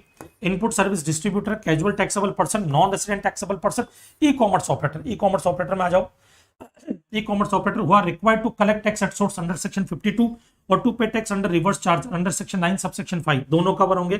फिर person supply goods through e commerce operator, कोई भी आदमी जो गुड सप्लाई कर रहा है ई कॉमर्स ऑपरेटर के थ्रू, लाइक छुटकी, वो आएगी। Person appointed by e commerce operator to pay tax on its behalf, कोई भी ऐसा आदमी जिसको ई कॉमर्स ऑपरेटर ने अपॉइंट किया ताकि उसके बिहाफ पे टैक्स पे कर सके, क्यों, क्योंकि ई कॉमर्स ऑपरेटर इंडिया का नहीं, इंडिया के बाहर का है। ओके, समझ में आया, इंडिया के बाहर का है ना।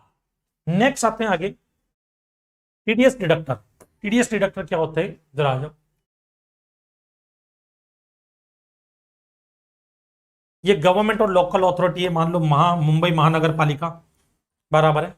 ये यहां पर हम ले लेते हैं, यहां पर रोशन झा,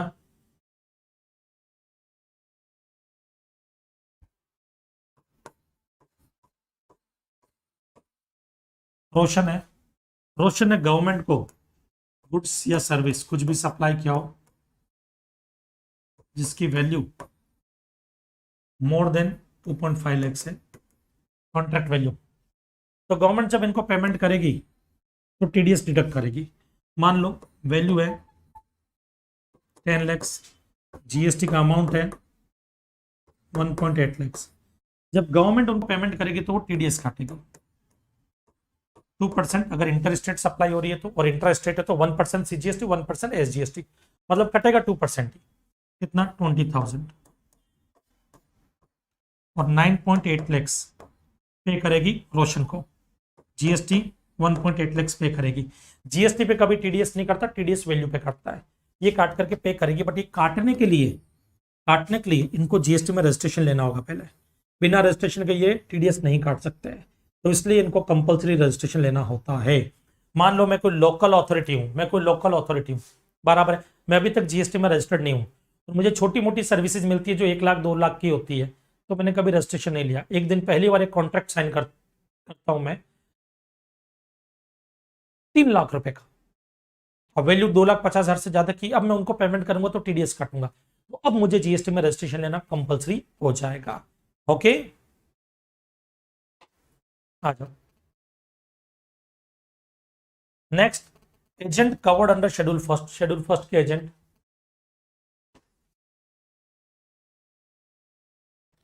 विनोद, ये मिस्टर है, मिस्टर ए का नाम देते हैं अपन यहां पर गणेश, ठीक है। गणेश का एग्जांपल, गणेश नाराज हो रहा है मेरा एग्जांपल नहीं लेता हूं, ये गणेश लग भी गणेशा के जैसा रहा है, देखो ना, गणेश का एग्जांपल, ये गणेश का एजेंट है, एजेंट विनोद। गणेश यहां से गुड सप्लाई करता है, गणेश मुंबई का है, इसका एजेंट दिल्ली का है, मुंबई से दिल्ली गुड्स सप्लाई करता है गणेश, बराबर, गुड्स सप्लाई करता है मुंबई से दिल्ली के लिए। तो मुंबई से दिल्ली जब ये गुड्स सप्लाई कर रहा है, कौन, गणेश सप्लाई कर रहा है मुंबई से दिल्ली गुड्स, तो उस केस के अंदर वो एजेंट है तो विदाउट कंसिडरेशन भी सप्लाई माना जाता है, तो गणेश को एक इनवॉइस इशू करना पड़ेगा एजेंट विनोद के नाम पर, क्योंकि वो शेड्यूल फर्स्ट का एजेंट है। बाकायदा वैल्यू लिखनी होगी यहाँ पर 10 लाख रुपया, बाकायदा जीएसटी चार्ज करना होगा इसको 1,80,000। ये वैल्यू हम मान लेते रूल 29 के अकॉर्डिंग निकाली है, वैल्यू रूल 29 के अकॉर्डिंग है। अब ये 1,80,000 ये गणेश डिपार्टमेंट को पे करेगा, एजेंट विनोद इसका क्रेडिट लेगा, बट क्रेडिट लेने के लिए एजेंट विनोद को जीएसटी में रजिस्ट्रेशन तो लेना पड़ेगा ना, नहीं तो ये क्रेडिट कैसे लेगा इसका 1,80,000 का, इनके कॉस्ट नहीं बढ़ जाएगी फिर, तो उस केस में इनको रजिस्ट्रेशन लेना कंपलसरी होता है। ओके, इनको रजिस्ट्रेशन लेना कंपलसरी होता है। लोकेश जी, वो 2,50,000 का जो टॉपिक है वो कवर होगा आपके टीडीएस चैप्टर में, अभी आया नहीं, वो आगे आएगा, चैप्टर नंबर 12 उसमें कवर होगा। ओके, नाउ नेक्स्ट आते हैं आपके,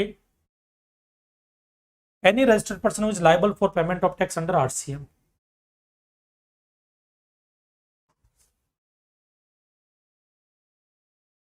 ये जीटी है, गुड्स ट्रांसपोर्ट एजेंसी, ये क्या है, जीटी है, गुड्स ट्रांसपोर्ट एजेंसी। ये पार्टनरशिप फॉर्म है, 3 पार्टनर है, इनका टर्नओवर अभी तक सिर्फ 7 लाख ही है, उससे ज्यादा नहीं, तो इन्होंने अभी तक जीएसटी में कोई रजिस्ट्रेशन नहीं करवाया है, इन्होंने जीएसटी में कोई भी रजिस्ट्रेशन नहीं लिया, बट इनसे एक दिन एक गलती हो जाती है, इनको कुछ गुड्स मंगवाना था, ये जीटीए को बोल देते कि मुझे हमको गुड्स चाहिए, ये जीटीए इनको सर्विस देता है ट्रांसपोर्टेशन ऑफ गुड्स की, वो गुड्स ये खुद खरीदते हैं, जाकर के खरीदते ये खुद है, खाली जीटी को बोलते हैं उस गुड्स को लेकर के आ जाओ, और जीटी वो गुड्स लेकर के आता है खाली इनके यहाँ पर। तो ट्रांसपोर्टेशन ऑफ गुड्स की सर्विस देता है। और ये जो जीटीए है ये अनरजिस्टर्ड पर्सन है, और ये आरसीएम में ही टैक्सेबल है, ये फॉरवर्ड चार्ज में नहीं है। इन्होंने फॉरवर्ड चार्ज मैकेनिज्म वाला ऑप्शन नहीं ले रखा है। ये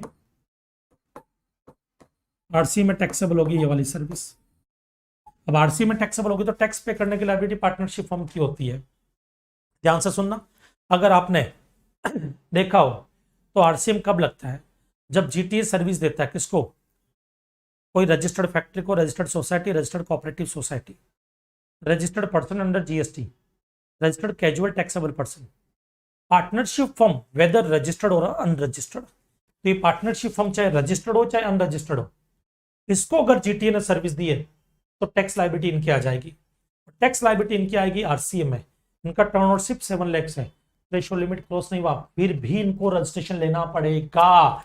इनको रजिस्ट्रेशन लेना पड़ेगा, कंपलसरी है, क्योंकि इनको आरसी में टैक्स पे करना है। आरसी में टैक्स पे करना है तो उनको रजिस्ट्रेशन लेना ही पड़ेगा, भले थ्रेशोल्ड लिमिट क्रॉस नहीं हुई है। ओके, और बॉडी कॉर्पोरेट आता है। चलो next, notified by government on recommendation of council.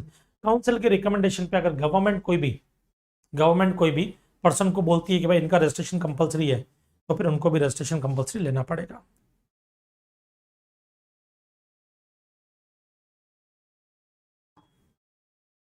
Okay बेटा, OIDR का थोड़ा डिटेल में, नेटफ्लिक्स देखते हो, नेटफ्लिक्स वो OIDAR है। ऑनलाइन गेम खेलते हो वो भी OIDAR है। ऑनलाइन एडवर्टीजमेंट करते हो वो भी OIDAR है। कोई भी डेटा वगैरह आपको एक्सेस करना हो किसी का, वो डेटा कोई इंफॉर्मेशन आप लेते हो पैसा देकर के, वो भी OIDAR है। वो वर्डिंग्स को पढ़ो, online information and database access और रिट्राइवल सर्विसेज। ओके, चलो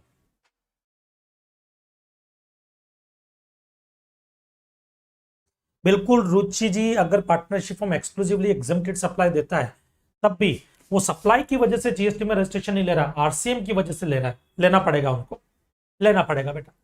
ओके ना, अब आते हैं सेक्शन 22। इसके क्वेश्चन सबसे ज्यादा आते हैं आपके एग्जाम के अंदर, 24 और 22 के क्वेश्चन ही एग्जाम में आते हैं। अगर इस चैप्टर में मैं ये बोलूं 10 बार क्वेश्चन आए तो 8 बार सिर्फ 22 24 के ही आए हैं क्वेश्चन, बराबर है। तो आज का लेक्चर ही सबसे इंपॉर्टेंट है इस चैप्टर के लिए। Person liable for registration, section 22, कौन कौन से लोगों को रजिस्ट्रेशन लेना पड़ता है 22 में? 22 में एक तो पहले बोला गया every person registered under existing law.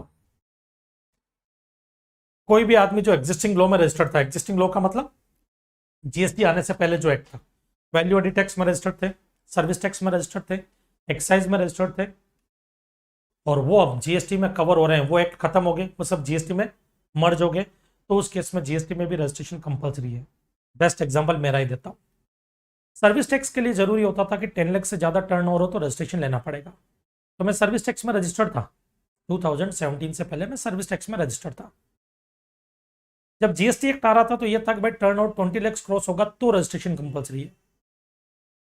तो कई ऐसे भी लोग थे जो सर्विस टैक्स में रजिस्टर्ड थे और उनका यह कहना था कि यार महेश भाई हमको रजिस्ट्रेशन की क्या जरूरत है, हमारा टर्नओवर तो 15 लाख है, 16 लाख है, तो जीएसटी में तो जो है वैसे भी 20 लाख की लिमिट है, तो हम रजिस्ट्रेशन नहीं लेते जीएसटी में। मैंने उनको बोला लेना कंपलसरी है, मैं भी ले रहा हूं, आपको भी लेना है। बोले क्यों लेना, क्यों कंपलसरी है? मैंने कहा इसलिए क्योंकि एक्ट बोलता है अगर आप एग्जिस्टिंग लॉ में रजिस्टर्ड हो, मतलब service tax, value added tax, excise, तो कंपलसरी जीएसटी में भी आपको एक बार रजिस्ट्रेशन लेना होगा। एक बार रजिस्ट्रेशन ले लो जीएसटी में, फिर अगर आपका टर्नओवर थ्रेशोल्ड लिमिट क्रॉस नहीं हो रहा तो आप कैंसिल करवा सकते हो, बट एक बार लेना कंपलसरी है। दूसरा केस, ये ट्रांसफर ऑफ बिजनेस या अमलगमेटेड या डीमर्जर यूनिट ऑफ बिजनेस, ये क्या है जरा देखते हैं।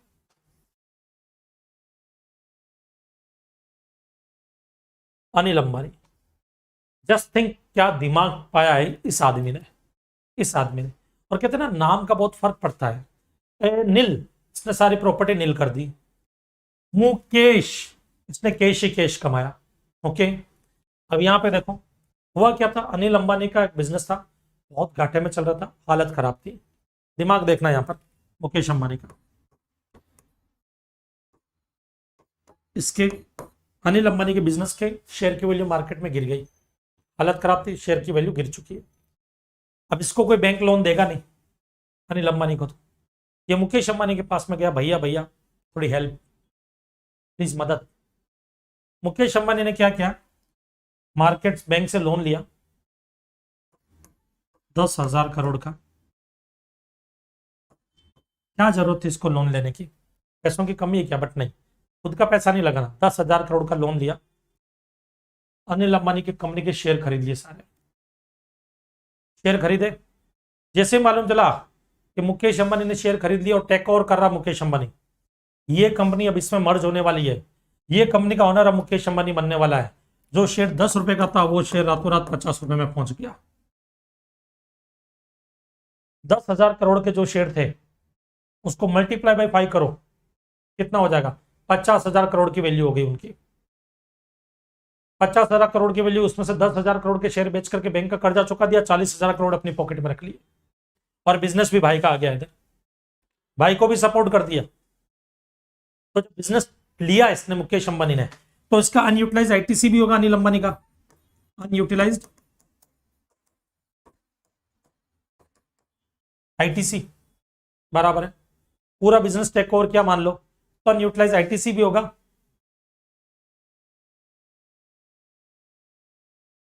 ओके,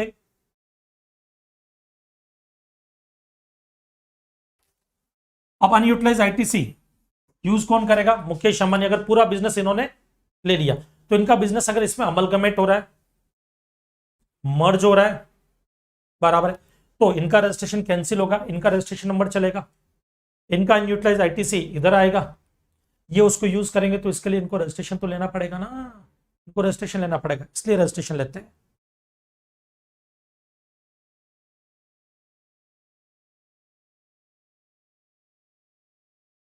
बेटा ये सब फोटो मेरी बुक में नहीं है बेटा, ये तो सिर्फ आपको कॉन्सेप्ट समझाने के लिए मैं लाता हूँ। लाइव लेक्चर में मैं पहले एनिमेशन में ये चीजें यूज कर लेता था, बराबर है, बट अभी यहाँ पे एनिमेशन ले नहीं सकते, तो मैंने लाइव लेक्चर में एनिमेशन होगा नहीं, सॉरी रिकॉर्डिंग में एनिमेशन में यूज कर लेता था, अब लाइव में एनिमेशन हो नहीं सकता, तो मैंने पीपीटी यूज करनी शुरू कर दी। यहाँ पर बुक में ये सब नहीं है, बुक में अगर ये सब फोटोग्राफ डाल करके मैं बनाऊंगा बेटा, मेरी बुक बन जाएगी, जो अभी 410 पेज की वो हो जाएगी 1200-1300 पेज की, तो में से कोई नहीं खरीदेगा, तो बोलूंगा अरे इतनी मोटी बुक कौन खरीदेगा, पतली सी कोई बुक है तो वो खरीद करके पढ़ लेंगे बेटा, मार्केट टूट जाएगा ना बेटा मेरा। चलो आओ इधर, नाउ नेक्स्ट आते हैं आपके, तो ट्रांसफरी ऑफ बिजनेस, जो बिजनेस खरीद रहा है, अमलगमेटेड या डीमर्जर यूनिट्स ऑफ बिजनेस। अब उसके बाद सबसे इंपॉर्टेंट है, registration is compulsory aggregate turn over is more than threshold limit. अगर आपका अग्रीगेट टर्न और थ्रेशोल्ड लिमिट क्रॉस कर देता है, तो आपको रजिस्ट्रेशन लेना ही पड़ेगा, और वो थ्रेशोल्ड लिमिट कहां पर कितनी है वो जरा हम देखते हैं।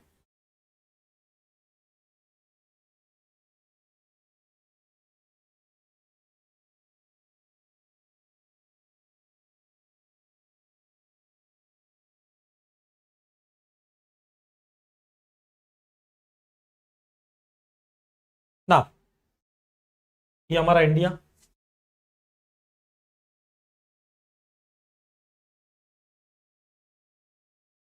अब इधर देखना बेटा,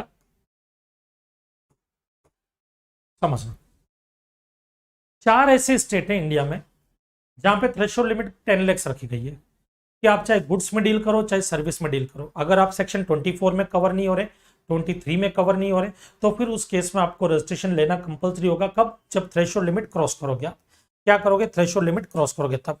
ओके, हाँ, जैसे एग्जांपल लेते हैं, वो कौन से स्टेट है, सबसे पहली चीज वो स्टेट है आपके बेटा TNM,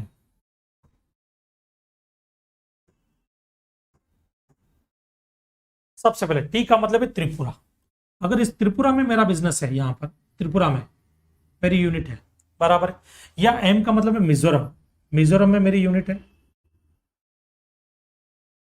या मणिपुर, मणिपुर में मेरा कोई बिजनेस है या यूनिट है, या नागालैंड, या नागालैंड, ये 4 स्टेट त्रिपुरा, मिजोरम, मणिपुर, नागालैंड, TNM, इनमें से कहीं पे भी मेरा बिजनेस अगर स्टेब्लिश है तो ये छोटे स्टेट है बेटा, यहाँ पे ज्यादा टर्नओवर नहीं होता है। तो गवर्नमेंट ने यहाँ के लिए लिमिट भी कम ही रखी है कि भाई यहाँ पर अगर आपका बिजनेस है और आपका टर्नओवर 10 लाख क्रॉस कर जाएगा तो उस केस में आपको रजिस्ट्रेशन लेना कंपलसरी है। कब? Turnover, aggregate turnover more than 10 lakh, वो रजिस्ट्रेशन कंपलसरी है। अब मैंने उनको बोला कि भाई मोदी जी एक बात बताओ, बोला मैंने कहा टर्नओवर का मतलब क्या होता है? बोले ऑल आउटवर्ड सप्लाई। टर्नओवर का मतलब क्या होता है? All outward supply. मैंने मोदी जी को बोला मोदी जी एक बात बताओ, बोले मैंने कहा इंट्रास्टेट सप्लाई, बोले यस आएगी इधर। मैंने कहा एग्जम्प्टेड गुड्स, बोले आएगा। मैंने कहा टैक्सेबल गुड्स, बोले आएगा। मैंने कहा एग्जम्प्टेड सर्विस, बोले आएगी। मैंने कहा टैक्सेबल सर्विस, बोले आएगी। मैंने कहा मैंने कोई सर्विस प्रोवाइड की जिसका आरसीएम लगेगा, बोले वो भी आएगी यहाँ टर्नओवर में। मैंने कहा वाइन बेचता हूँ, बोले आएगी। मैंने कहा अल्कोहल, बोले आएगा। मैंने कहा पेट्रोल बेचता हूँ, बोले आएगा। मैंने कहा हाई स्पीड डीजल ऑयल बेचता हूँ, बोले आएगा, क्योंकि सब आउटवर्ड सप्लाई है। तो आउटवर्ड सप्लाई चाहे टैक्सेबल हो, चाहे एग्जम्प्ट हो, चाहे नॉन टैक्सेबल हो, अगर आउटवर्ड सप्लाई कर रहे हैं वो सब एग्रीगेट टर्नओवर में काउंट होगी। Point number 1। मैंने कहा इनवर्ड सप्लाई जिसमें आरसी में मैं टैक्स पे कर रहा हूं, बोले पागल हो गया क्या? इनवर्ड सप्लाई है वो, आउटवर्ड सप्लाई नहीं है, वो कैसे आएगी यहाँ पर? वो नहीं आएगी यहाँ पर। मैंने कहा जीएसटी का अमाउंट, बोले वो टर्नओवर में कैसे आएगा? जीएसटी का अमाउंट टर्नओवर में नहीं आता है। मैंने कहा ओके। मैंने कहा interest on loan advance deposit composition scheme के लिए एग्रीगेट टर्नओवर का पार्ट नहीं होता था, तो यहाँ पे भी नहीं होगा, बोले वो कंपोजिशन स्कीम के लिए नहीं होता था। यहाँ पे तो interest on loan advance deposit भी आएगा। मैंने कहा मतलब कुछ भी नहीं छोड़ा? बोले कुछ भी नहीं छोड़ा हमने। ऑल आउटवर्ड सप्लाई, जो भी आउटवर्ड सप्लाई है सब एग्रीगेट टर्नओवर का में काउंट होगी। मैंने कहा ओके। मैंने कहा 10 लाख की लिमिट कहां पे? बोले इन 4 स्टेट में है। मैंने कहा एक काम कीजिए, मान लो मेरा एक बिजनेस उत्तर प्रदेश में है और एक मिजोरम में है, बोले एक भी यूनिट तेरी अगर इनमें से किसी भी स्टेट में होगी ना तो बाकी सब भूल जा, लिमिट सिर्फ 10 लाख की लिमिट लगेगी। मैंने कहा एक और बात बता दो, लास्ट क्वेश्चन। बोले क्या? मैंने कहा मिजोरम में मेरा बिजनेस है, उसका टर्नओवर 8 लाख है। त्रिपुरा में जो बिजनेस है उसका टर्नओवर 6 लाख है। बोले एग्रीगेट टर्नओवर का मतलब है पूरे इंडिया में जितनी भी तेरी यूनिट्स है उन सब का टर्नओवर को जोड़ करके, दोनों का टर्नओवर कितना हो गया? 14 लाख। रजिस्ट्रेशन दोनों जगह पे लेना पड़ेगा, कंपल्सरी है। मैंने कहा ठीक है, थैंक यू सो मच। मैंने कहा और कहीं पे कोई लिमिट? बोले है ना, कुछ स्टेट में 20 लाख की लिमिट है। कितनी? 20 लाख की limit. Aggregate turnover more than 20 lakh होगा तो रजिस्ट्रेशन कंपल्सरी। मैंने कहा किसमें, कौन कौन से स्टेट है ऐसा? तो उन्होंने मुझे बोला एक राज्य की बात बताऊं। मैंने कहा बोलो। बोले मेगा, मेगा अरुण के साथ, अरुण एंड टेपू के साथ, टेपू के साथ सिक्किम घूमने गई। सिक्किम गई। तो मैंने कहा आपके पेट में क्यों दर्द हो रहा भाई, जाने दो ना यार उनको। मेगा गई है, अरुण टेपू उसके दोस्त है, उसके साथ सिक्किम घूमने गई, प्रॉब्लम क्या है? बोले यही तो प्रॉब्लम है कि इन्हीं स्टेट में अगर आपका बिजनेस है तो टर्नओवर 20 लाख होगा। मैंने कहा ये कौन सा स्टेट है? बोले गॉड साहब क्या फालतूगिरी करते हो आप, जैसे आदमी को प्रोफेसर किसने बना दिया? मैंने कहा क्यों, क्या हो गया? मैंने कहा मजबूरी ने बना दिया। बोले इधर देखो, मेगा का मतलब है मेघालय। मेघालय में अगर आपका बिजनेस है, अरुण का मतलब अरुणाचल प्रदेश, तेलंगाना, ठीक है, पुदुचेरी, यू का उत्तराखंड और सिक्किम, इनमें से कहीं पे भी अगर आपका बिजनेस है तो याद रखना यहां पर आपका टर्नओवर अगर 20 लाख क्रॉस हो जाए, चाहे गुड्स हो चाहे सर्विस हो, चाहे गुड्स हो चाहे सर्विस हो, कुछ भी हो, 20 लाख क्रॉस होते आपको रजिस्ट्रेशन लेना पड़ेगा। तो आ जाओ भाई, सबसे पहली चीज मेघालय। अब यहां पर हम ये ले रहे हैं ग्रीन से, मेघालय, ये मेघालय, ओके। अरुणाचल प्रदेश, ये आपका अरुणाचल प्रदेश, ये यहां पर तेलंगाना, तेलंगाना अपने यहां पे आ जाएगा, ये तेलंगाना।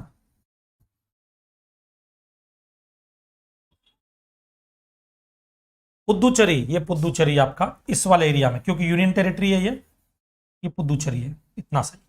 बाकी का तमिलनाडु है। पुदुचेरी, यू का उत्तराखंड, उत्तराखंड आपका ये।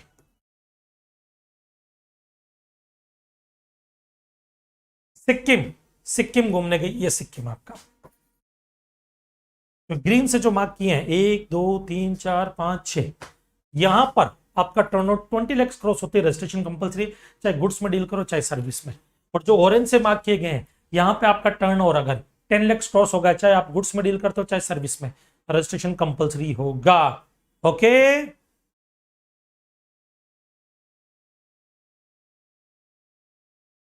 पीटी उषा मेघल ले गई, ये भी सही है। चलो,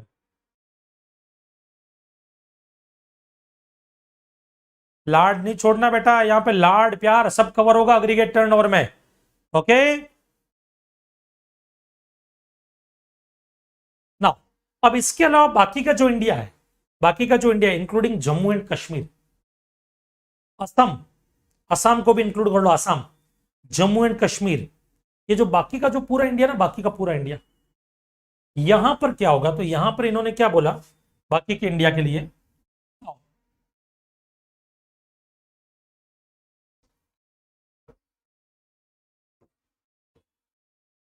आप किस में डील करते हो, अगर आप गुड्स में डील करते हो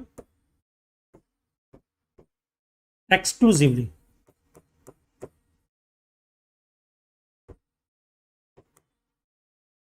एक्सक्लूसिवली गुड्स में डील करते हो, और ये भी इंट्रा स्टेट सप्लाई हो रही है, क्या हो रही है, इंट्रा स्टेट,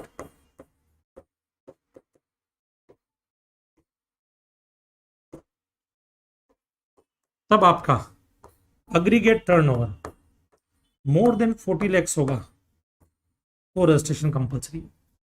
बाकी के इंडिया में मतलब देखो, जो अभी हमने ग्रीन और ऑरेंज किए थे उन स्टेट को छोड़ करके, उनमें तो लिमिट 20 लैक्स और 10 लैक्स ही होगी, उनको छोड़ करके बाकी के स्टेट में अगर आप एक्सक्लूसिवली गुड्स में डील करते हो, वो भी intra state supply of goods, limit 40 lakhs होगी। बट यहां पर सिर्फ 2 पॉइंट ध्यान में रखना मेरे दोस्तों। पहला पॉइंट कि सर खाली गुड्स ही होगा, सर्विस नहीं होनी चाहिए, सर्विस हो सकती है, गुड्स सर्विस भी हो सकती है, बट सर्विस कौन सी, सिर्फ और सिर्फ interest on loan advance deposit,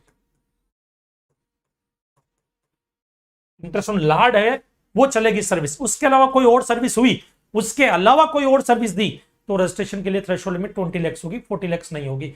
40 lakhs कब होगी, जब एक्सक्लूसिवली गुड्स में डील कर रहे हो, सर्विस भी चलेगी but interest on loan advance deposit वाली सर्विस, और कोई सर्विस नहीं, इंट्रा स्टेट सप्लाई होना चाहिए गुड्स का, aggregate turnover more than 40 lakhs होगा तो रजिस्ट्रेशन कंपलसरी है। एक और चीज, ये जो गुड्स है इसमें नोटिफाइड गुड्स नहीं होना चाहिए, other than notified goods, other than notified goods. अभी नोटिफाइड गुड्स क्या होता है, आपके पान मसाला, गुटखा, आइसक्रीम, एरेटेड वाटर, बराबर है, वो सब जो कंपोजिशन स्कीम में पड़ा था, ब्रिक्स, फ्लाई ऐश, बराबर है, वो सब चीजें, ओके, वो सब आपके नोटिफाइड गुड्स होते हैं, उनको ये बेनिफिट नहीं मिलेगा 40 लैक्स का, उन सब के लिए 20 लैक्स का बेनिफिट है। इनके अलावा बाकी के case, other cases, other cases कौन कौन से, पहला intra state supply of services, services का सप्लाई कर रहे हो, या inter state supply of services,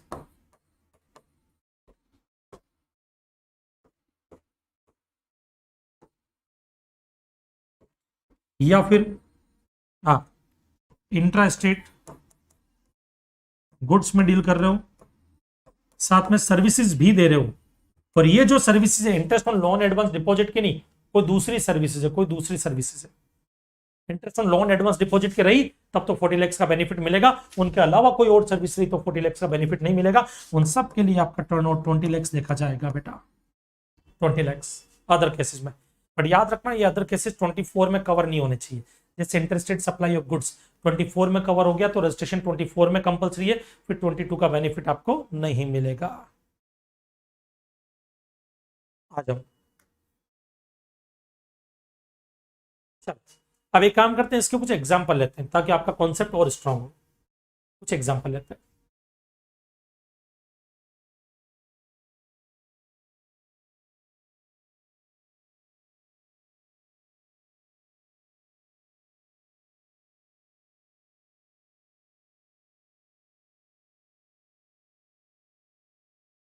यहाँ पे ले लेते हैं,